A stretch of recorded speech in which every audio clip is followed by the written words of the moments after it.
بسم اللہ الرحمن الرحیم۔ السلام علیکم ناظرین، میں ہوں آپ کی ہوسٹ آصفہ بطول اور آپ دیکھ رہے ہیں ماہ مبارک رمضان کا خصوصی پروگرام تنزیل۔ ناظرین، ماہ مبارک رمضان کی پر برکت ساعتیں گزر رہی ہیں اور انشاءاللہ آپ اس کی تمام سعادتیں سمیٹ رہے ہوں گے۔ ناظرین، ماہ مبارک رمضان کی فضیلت اور اہمیت کا اندازہ اس بات سے لگایا جا سکتا ہے کہ قرآن کریم میں واحد یہ مہینہ ہے کہ جس کا ذکر اسی کے نام سے ہوا۔ پروردگار عالم نے اس کو اپنی ذات بابرکت کے ساتھ منسوب کیا اور کہا یہ میرا مہینہ ہے۔ پروردگار عالم نے اسے ضیافت اللہ کی نسبت بھی دی کہ یہ دسترخوان ہے تمام انسانیت کے لیے کہ آپ اس دسترخوان پہ آئیں اور پروردگار عالم سے ہدایت لے سکیں۔ ہم نے اپنے اس پروگرام میں یہ کوشش کی ہے کہ آپ کے لیے ماہ مبارک رمضان کے اصلی موضوع جو نزول قرآن کریم ہے، اس کے اوپر قرآن فہمی اور ہدایت کے لینے کے تمام مطالب کو آسان فہم کر کے آپ کی خدمت میں پیش کیا جائے۔ انشاءاللہ آج بھی ہم اس پہ بات کریں گے۔ ہمارے ساتھ شریک گفتگو ہوں گے ڈاکٹر پیر طارق شریف زادہ صاحب۔ یہ سیرت اسکالر ہیں اور ساری دنیا میں ان کی یہی ایک بہترین، اس کے علاوہ بھی محترم کے بہت سارے تعارف ہیں، لیکن مین تعارف ان کا یہی ہے کہ سیرت کے اوپر سب سے زیادہ بولے جانے والے اسکالر ہیں۔ السلام علیکم ڈاکٹر صاحب، آپ ٹھیک ہیں؟ خیریت سے ہیں؟ وعلیکم السلام ورحمۃ اللہ، اللہ کا بڑا احسان۔ آپ کا بہت شکریہ کہ آپ ہمارے پروگرام میں تشریف لائے۔ ہمارے ساتھ دوسرے مہمان ہیں محترم ظفر علی تاج صاحب، یہ معروف نعت خوان ہیں۔ محترم، آپ کا بہت شکریہ کہ آپ تشریف لائے۔ ناظرین، اپنے پروگرام کی جانب باقاعدہ آغاز کے لیے بڑھتے ہیں اور ہم اپنے پروگرام کا آغاز کریں گے پروردگار عالم کے بابرکت نام سے۔ سنتے ہیں تلاوت قرآن کریم۔ اعوذ باللہ من الشیطان الرجیم، اعوذ باللہ من الشیطان الرجیم، بسم اللہ الرحمن الرحیم۔ الرحمن علم القرآن، خلق الإنسان، علمه البيان، الشمس والقمر بحسبان، والنجم والشجر يسجدان، والسماء رفعها ووضع الميزان، ألا تطغوا في الميزان، وأقيموا الوزن بالقسط ولا تخسروا الميزان، والأرض وضعها للأنام، فيها فاكهة والنخل ذات الأكمام، والحب ذو العصف والريحان، فبأي آلاء ربكما تكذبان، صدق اللہ العظیم۔ جزاک اللہ، ماشاء اللہ۔ بے شک ماہ مبارک رمضان قرآن کی بہار کا مہینہ ہے، اور ماہ مبارک رمضان میں قرآن کریم کی تلاوت کی جانے والی ایک آیا کا ثواب دوسرے مہینوں سے بے شمار بڑھ جاتا ہے۔ ہم یہاں پر گزارش کریں گے کہ تاج صاحب سے کہ وہ ہمارے لیے نعت رسول اکرم صلی اللہ علیہ وآلہ وسلم پیش کریں۔ جی محترم۔ تیری جالیوں کے نیچے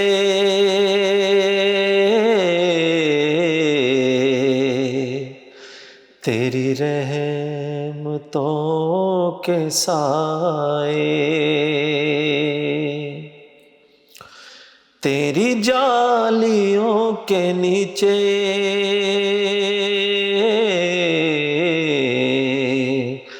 تیری رحمتوں کے سائے، تیری جالیوں کے نیچے تیری رحمتوں کے سائے، جسے دیکھنی ہو جنت وہ مدینہ دیکھ آئے، جسے دیکھنی ہو جنت وہ مدینہ دیکھ آئے۔ کیسی وہاں کی باتیں،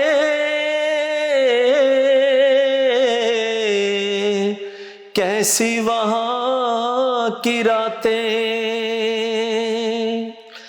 کیسی وہاں کی باتیں، کیسی وہاں کی راتیں،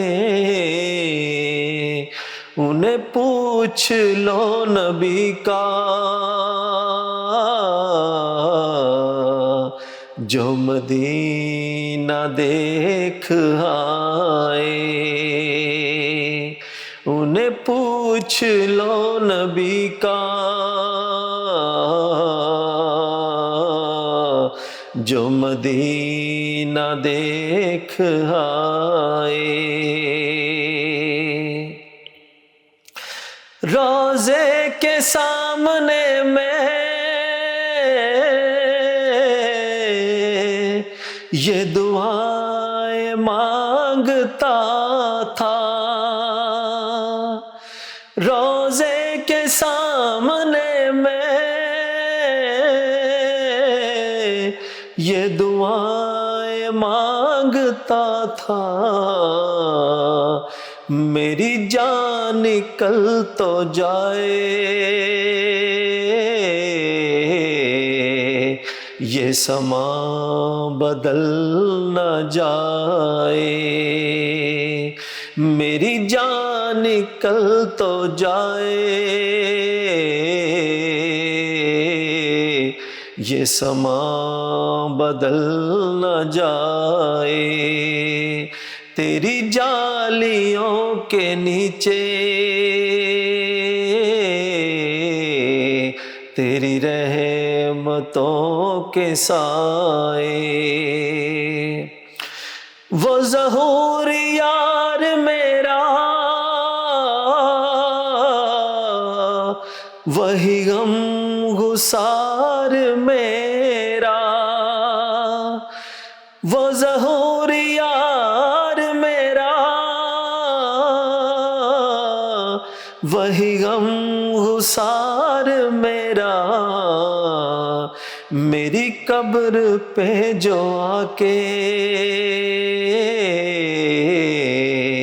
نعت نبی سنائے، میری قبر پہ جو آ کے نعت نبی سنائے، تیری جالیوں کے نیچے تیری رحمتوں کے سائے۔ جزاک اللہ، ماشاء اللہ۔ بے شک ماہ مبارک رمضان ہو، نزول قرآن کا مہینہ ہو اور ذکر رسول اکرم صلی اللہ علیہ وآلہ وسلم نہ ہو، ایسا ہو نہیں سکتا۔ ذات بابرکت کی یہ ساری برکتیں ہیں کہ آج ہم اس ہدایت کے منبع کی روشنی میں، اس چراغ میں ہدایت لے رہے ہیں۔ ہم انشاءاللہ اسی پہ بات کریں گے۔ ڈاکٹر صاحب یہ بتائیے کہ آپ کا جو ایک بہترین تعارف ہے وہ سیرت اسکالر کی نسبت سے ہے، اس پہ کیا کہیں گے کہ آپ مطلب سیرت پہ ہی کیوں آپ نے چوز کیا کہ اسی پہ اتنا ریسرچ کرنی ہے، اسی کو لے کے دنیا میں گھومنا ہے؟ بسم رب محمد کریم علیہ الصلاۃ والتسلیم۔ سب سے پہلے تو یادآوری کا شکریہ، اور آپ کا چینل میں یہ سمجھتا ہوں کہ ویسے تو ابلاغ کے جتنے ذرائع ہیں ان کی اپنی افادیت مسلمہ ہے، لیکن نوجوان نسل کی ذہنی اور فکری تربیت کے حوالے سے جو جس ایج گروپ کو آپ نے مخاطب کر رکھا ہے، میں سمجھتا ہوں وہ سب سے بہترین ایج ہے اور وہی سب سے بہترین تربیت کا فیز ہے کسی انسانی شخصیت کے اندر، اور جو فکر کے حوالے سے، تربیت کے حوالے سے، اخلاق و کردار کے حوالے سے جو محاسن اس عمر میں حاصل کیے جا سکتے ہیں، سیکھے جا سکتے ہیں، اپنائے جا سکتے ہیں، عادت کی شکل میں پختہ کیے جا سکتے ہیں، وہ شاید بعد کی عمر میں جا کے ان کو اختیار کرنا اور اپنانا مشکل ہو جاتا ہے۔ تو میں اس پر آپ کو، آپ کی اس پروگرام کی ساری ٹیم کو اور آپ کے اس چینل کے ذمہ داران کو مبارکباد پیش کرتا ہوں۔ یہ ایک صدقہ جاریہ ہے اور یقیناً یہ ہماری آئندہ نسلوں کی ذہنی آبیاری کا ایک ذریعہ اور جی وسیلہ ضرور بنے گا۔ انشاءاللہ۔ جہاں تک آپ کے سوال کا تعلق ہے کہ سیرت کے ساتھ یہ جو وابستگی ہے، پہلی بات تو یہ طے ہے کہ کلام مجید میں اللہ تعالیٰ نے ایک ازلی ابدی پیغام ہم سب کو دے رکھا ہے، اپنے ایک راز میں شریک کر رکھا ہے، اور وہ راز یہ ہے کہ اللہ جسے چاہتا ہے اپنے رحمت کے لیے مخصوص کر لیا کرتا ہے۔ یقیناً ایک پیدائش، جیسے عمومی طور پہ لوگ جانتے ہیں کہ میری پیدائش ایک دینی اور بالخصوص صوفی گھرانے کے اندر ہوئی۔ پیر خانے میں پیدا ہونے کا یہ فائدہ ہوتا ہے کہ آپ ماحول دین مل کے ساتھ جاتا ہے۔ آپ کو وہ ماحول مل جایا کرتا ہے، اور ہر طرح کے والدین کی جیسے یہ خواہش ہوتی ہے کہ ان کی اولاد دین کے ساتھ وابستہ ہو، دین کو جاننا شروع کرے اور پھر اگلے درجے کے اوپر اسے اپنانا شروع کرے۔ تو میرے والدین بھی یقیناً اسی خواہش کے ساتھ میری تربیت کرتے رہے، اور ان کا یہ خیال، ان کی آرزو، تمنا اور دعائیں تھیں کہ اللہ مجھے اس دین کی خدمت کے لیے قبول فرمائے۔ دین کی نسبت سے جو بنیادی تعلیمات ہیں، ان کے مختلف جو مراحل ہیں، انہیں طے کرنے کے بعد جب دنیا بھر میں جانے کا اتفاق ہوا، اور میں یہ سمجھتا ہوں کہ وہ فیز میری زندگی کے اندر بڑا ٹرننگ پوائنٹ تھا۔ دو حوالے بڑے اہم ہیں سیرت کے ساتھ۔ ایک تو میری زندگی کے اندر 9 مارچ 1978 کا دن بہت اہم ہے۔ اچھا۔ 9 مارچ 1978 کو ہوا یہ کہ مجھے ایک اسکول کالجز کے جو مقابلہ جات ہوتے ہیں ان میں ڈیبیٹ کمپٹیشن میں ایک پرائز کی صورت میں حکیم سعید صاحب جو اس وقت مہمان خصوصی تھے، انہوں نے مجھے اپنی ایک تالیف کردہ کتاب دی جس کا عنوان تھا پیارے رسول کے 100 پیارے واقعات۔ ماشاءاللہ، بہت خوب۔ پیارے رسول کے 100 پیارے واقعات۔ کتاب دیتے وقت انہوں نے مجھے مخاطب کیا، اور کیونکہ مجھے ان کی اس کتاب کی تقریب سے بہت پہلے کی شفقتیں میسر تھیں، تو مجھے انہوں نے بڑی بے تکلفی اور لاڈ اور مان کے ساتھ یہ میری ذمہ داری لگائی اور مجھ سے وعدہ لیا کتاب دیتے ہوئے۔ انہوں نے کہا کہ اس کتاب کے اندر رسول رحمت کے 100 واقعات ہیں، آپ نے روزانہ ایک واقعہ پڑھنا ہے اور اسے خط کی شکل میں مجھے لکھ کے بیان کرنا ہے، اچھا ماشاءاللہ۔ اور یہ ذہن میں رہے کہ 100 دنوں میں 100 خطوط مکمل ہو جائیں۔ یہ تربیت کا بہترین دیکھیں کیا انداز ہے، خوبصورت انداز ہے بے شک۔ تربیت کرنے کا۔ تو گویا انہوں نے ایک طرح کی ذمہ داری میرے سر پہ ڈال دی، اور مجھے آج اس کا احساس ہوتا ہے، اور ایک عجیب طرح کی میرے دل کے اندر سے ان کے لیے دعا نکلتی ہے کہ وہ کیا بڑے اور عظیم الشان لوگ تھے، اور یہ لوگ کیسے اللہ کی نعمت کے طور پہ ہماری زندگیوں کا حصہ تھے، جنہوں نے غیر محسوس طریقے سے ہمیں اللہ اور اللہ کے رسول کے ساتھ جوڑنے کی سبیل کی ایک طریقہ اپنایا۔ میں نے اس کتاب کو پڑھنا شروع کیا، اور پھر اس کے بعد 9 مارچ 1978 سے لے کے گزری ہوئی رات تک نہ جانے کتنی دن ایسے گزرے جن میں نے کچھ کھایا پیا نہیں ہوگا، کتنی راتیں ایسی ہوں گی جن میں سویا نہیں ہوں گا، لیکن اس پورے سفر کے دوران کوئی ایک رات ایسی نہیں گزری جس میں نے باوضو ہو کے حضور کی سیرت کا مطالعہ نہ کیا۔ سبحان اللہ۔ سو اس نسبت سے اللہ رب العزت نے جو حکیم سعید شہید علیہ رحمہ کے ہاتھ سے میرے دل کے اندر حضور کی محبت کا ایک بیج بویا تھا، وہ پھر مجھے ساری زندگی میں اس کے سائے میں نے زندگی گزاری، اور اس کے ساتھ ایک نسبت بن گئی۔ ایک تو میری زندگی کا اس حوالے سے، کیونکہ یقیناً اس پروگرام کو جہاں پر بہت سارے نوجوان بچے اور کم عمر بچے اس کو سن رہے ہوں گے، وہاں ان کے والدین بھی شاید اس کو سن رہے ہوں، تو میں یہ چاہوں گا کہ ان کے لیے میرے حوالے سے تحدیث نعمت کے طور پہ، اور ان کے لیے ایک رہنمائی اور روشنی کے طور پر، پہلا تو یہ دن میری زندگی کا بڑا اہم ہے، اور پھر دوسرا دن میں سمجھتا ہوں سیرت کے ساتھ میری وابستگی کے حوالے سے بڑا اہم دن وہ ہے جب میں نے بین الاقوامی دنیا کے اندر جا کے 9/11 کے بعد وہاں کے لوگوں سے سوالات جوابات کی شکل میں دین رحمت کی نسبت اور تعلق سے ایک انٹریکشن میرا ان کا ڈیولپ ہونا شروع ہوا۔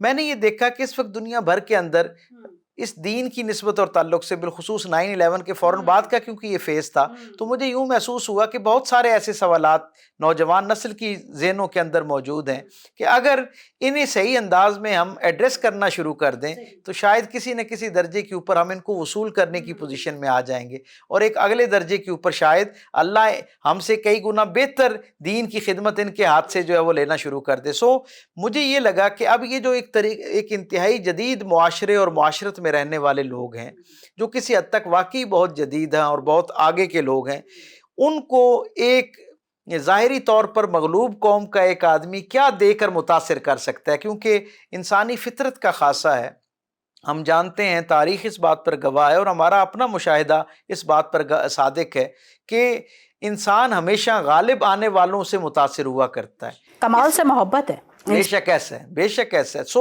مجھے میرے دل میں خیال آیا کہ میرے پاس ایسی کون سی چیز، ایسی نعمت، ایسا کوئی خاصے کی چیز موجود ہے جو میں ان کے سامنے رکھوں اور ان کے دل جو ہیں وہ اللہ اور اس کے رسول کے ساتھ جڑنا شروع ہو جائیں، یہ توجہ کے ساتھ اس پیغام کے ساتھ اپنی جڑت کا کوئی راستہ قائم کریں۔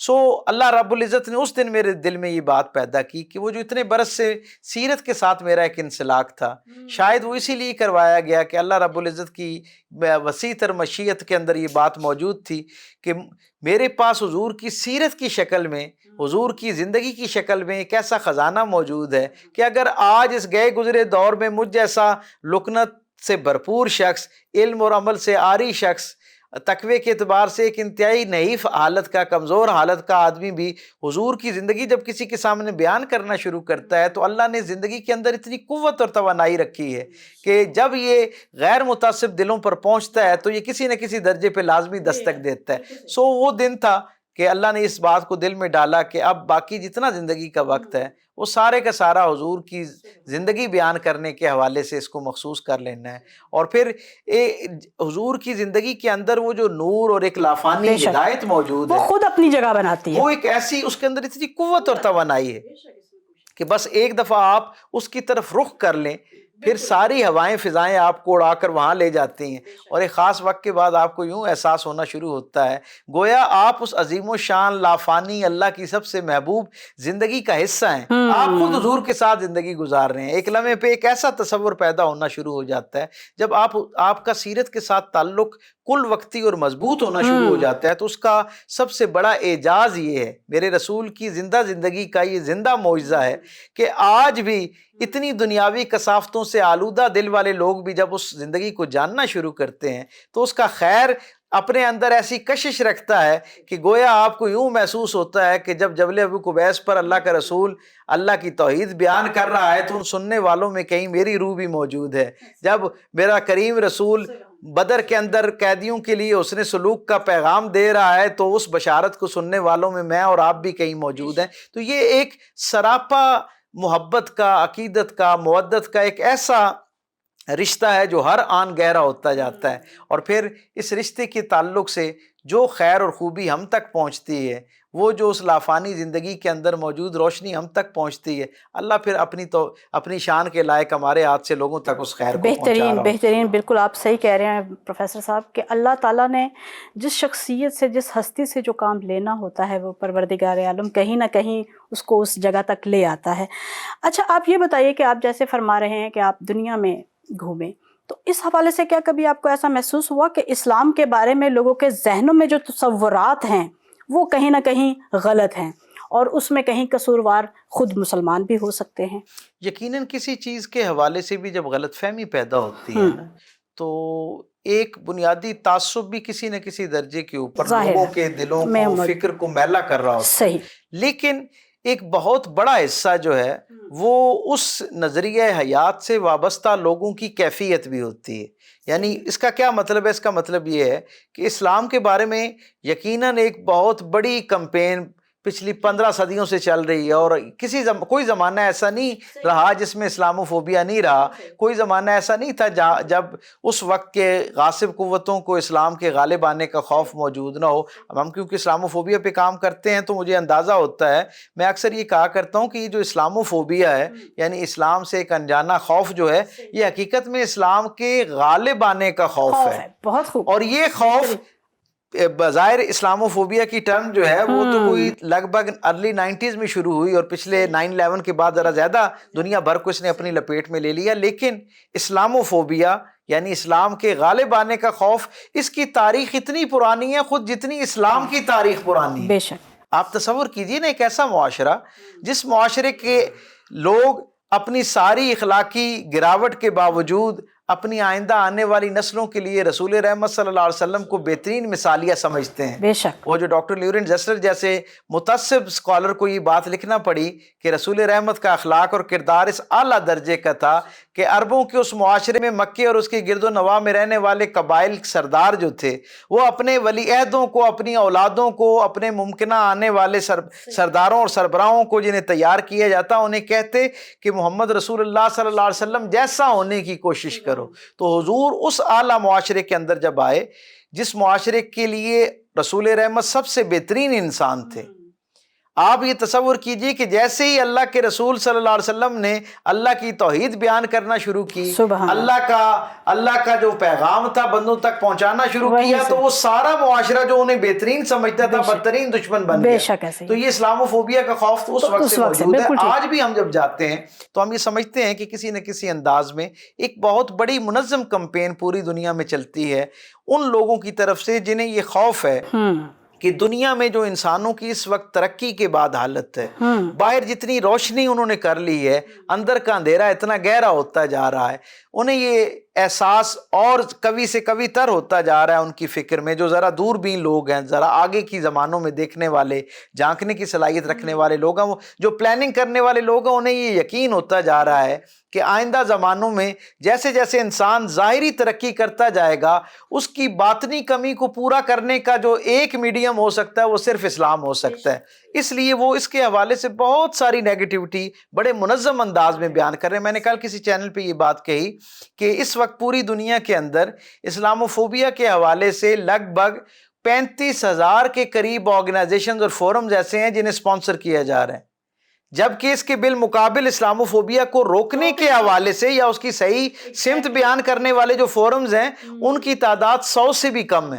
تو یہ کتنی ہم سب کے لیے فکر کی بات ہے، لمحہ فکری ہے۔ جو آپ کا سوال تھا اس کو اب میں کنکلوڈ کرنے کی کوشش کروں تو مجھے یہ پتہ چلتا ہے کہ یقیناً ایک بہت بڑا ہاتھ تو ان قوتوں کا ہے جنہیں خوف ہے اسلام سے، لیکن ان کا جو ہمارے بارے میں دعویٰ ہے، جب ایک کامن مین تک وہ بات پہنچتی ہے جو بظاہر غیر مسلم ہے اور متعصب بھی نہیں ہے، وہ جو ایک بہت بڑی دنیا کی تعداد ہے، ان تک جب ان کا پروپیگنڈا پہنچتا ہے تو وہ پھر اس کی ویریفیکیشن کے لیے میرے اور آپ کے قول اور فعل کو دیکھتے ہیں۔ یہاں ہماری ذمہ داری بڑھ جاتی ہے۔ جب ہمارا قول اور فعل ان کی بات کی تصدیق کرتا ہوا نظر آتا ہے، ہمارے رویوں میں وہ تشدد نظر آتا ہے، ہمارے مزاج میں وہ سختی نظر آتی ہے، ہمارے مزاج میں لوگوں کے لیے اس طرح آسانی پیدا کرنا کلیم جیسے ہم کرتے ہیں، جیسا ہمارا دین ہمیں سکھاتا ہے، ہمارے کردار اور اخلاق سے ویسی خوشبو نہیں آتی، تو پھر وہ پروپیگنڈا ان کے دل میں حقیقت بن کر صلاحیت کرنا شروع ہو جاتا ہے، اور پھر ایک بہت تیز رفتاری کے ساتھ دنیا بھر کے اندر مسلمانوں کے بارے میں وہی رائے حقیقی رائے بن کے ان کے دلوں میں پختہ ہونا شروع ہو جاتی ہے جو حقیقت میں ایک پروپیگنڈا ہے۔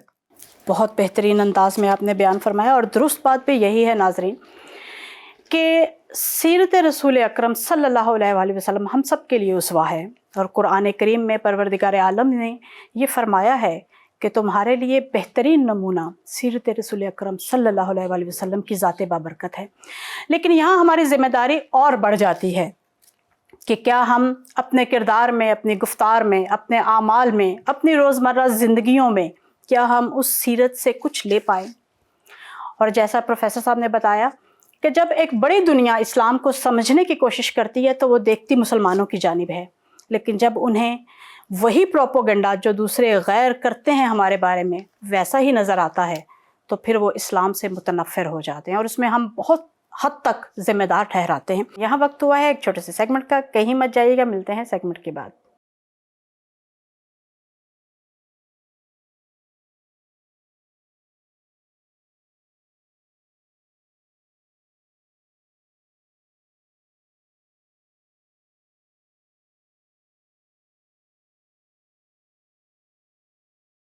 بسم اللہ الرحمن الرحیم۔ السلام علیکم ناظرین اور ہمارے پیارے بچوں، اور قرآن سمجھے میں خوش آمدید۔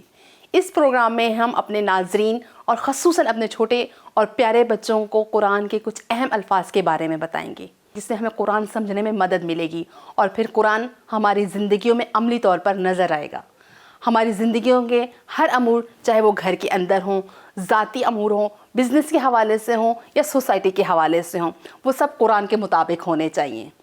جی ناظرین اور میرے پیارے بچوں، سب سے پہلے ہم بسم اللہ الرحمن الرحیم سے شروع کریں گے، کیونکہ بسم اللہ الرحمن الرحیم قرآن میں 114 مرتبہ آئی ہے سوائے سورہ توبہ کے علاوہ. تو پھر لازمی ہو گیا ہے کہ ہمیں بسم اللہ الرحمن الرحیم کے بارے میں سب سے پہلے جاننا چاہیے اور اس کے اصل جو ترجمہ ہے اس کو سمجھنا چاہیے.